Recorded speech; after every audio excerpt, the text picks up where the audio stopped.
wasiirka wasaaradda arrimaha bulshada ee dowlad goboleedka Soomaaliyeed ee Khaatume State of Somalia Faarax Cadde Faarax oo muddooyinka u dambeeyay safar shaqo ugu maqnaa dalal ay ka mid yihiin Mareykanka iyo Kanada ayaa soo gaadhay magaalada Muqdisho ee caasimadda dalka Soomaaliya waxaana garoonka diyaaradaha ee Aadan Cadde International Airport ku soo dhaweeyay ururada haweenka kuwa dhalinyarada ee ka jira magaalada Muqdisho ee maamulka Khaatume State of Somalia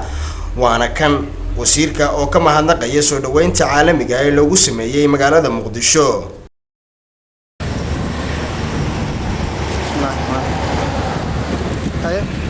wasiirka arrimaha bulshada ee Khaatumo Faarax Cadde Faarax oo maanta lagu soo dhaweeyay garoonka Aadan Cadde International Airport. wasiir ku soo dhawow Aadan Cadde International Airport iyo bulshada diyaar ku ah maantiin waa idin salaamaya insha Allah kulban idin rajeynaya